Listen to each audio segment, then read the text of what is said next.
ইউক্রেনের সংঘাতে স্মরণকালে সবচেয়ে ভয়াবহতা দেখবে বিশ্ব। জাতিসংঘের সাধারণ পরিষদের অধিবেশনে এমন আশঙ্কার কথা জানিয়েছেন মহাসচিব অ্যান্তনিও গুতেরেস।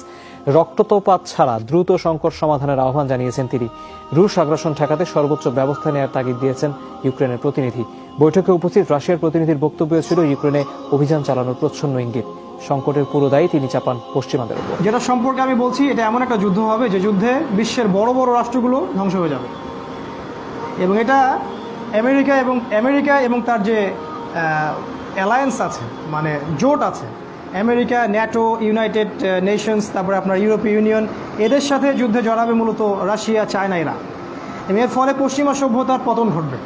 পশ্চিমা সভ্যতা বলে কিছু আর থাকবে না, আমেরিকা বলে কোনো কান্ট্রি আর থাকবে না। বিশ্বের বড় বড় যে দেশগুলো আছে এগুলো পারমাণবিক যুদ্ধের ফলশ্রুতিতে ধ্বংস হয়ে যাবে। ইমামুল মাহদি ততক্ষণ বের হবেন না যতক্ষণ এই বিশ্বে একটা মালহামার সূচনা না হচ্ছে। কি না হচ্ছে? এখন প্রশ্ন করেন আমাকে, মালহামা কি? মালহামা হচ্ছে এমন যুদ্ধ যে যুদ্ধে 100 জন সৈনিকের মধ্যে 99 জন সৈনিক মারা যাবে।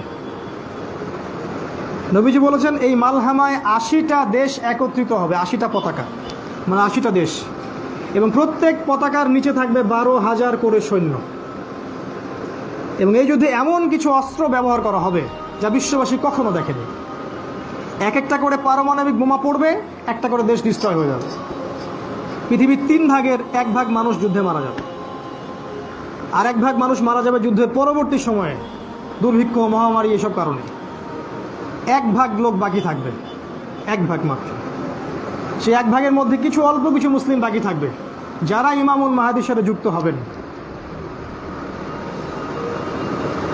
দাজ্জাল বের হবে ইমাম মাহদির পর, মানে দাজ্জালের আগেই বের হবেন ইমামুল মাহদি, আর ইমামুল মাহদির আসার আগেই হবে এই মালহামা।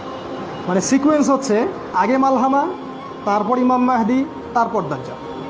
এখন যারা এই যে ল্যাম্পো নিয়ে মাহদি খুঁজে বেড়াচ্ছেন, আপনাদেরকে জানাচ্ছি মাহদি এত তাড়াতাড়ি আসবেন না যতক্ষণ না মালহামা শুরু হয়। মানে আমাদের পরবর্তী ইভেন্ট হচ্ছে মালহামা। নবীজি আরও বলেছেন এই যুদ্ধটা হবে, ইরাকের নাম শুনেছেন আপনারা, ইরাকের ফোরাত নদীর নাম শুনেছেন, ইউফ্রেটিস নদী। এই নদীর নিচে একটা সোনার খনি বের হবে। এটা কেউ বলেছেন এটা অরিজিনাল সোনার খনিও হতে পারে, কেউ বলেছেন এটা হতে পারে পেট্রোলিয়াম জাতীয় কোনো ব্ল্যাক গোল্ড, বা এখন সারা বিশ্বে সোনার জায়গা দখল করেছে কিন্তু তেল, কালো তেল।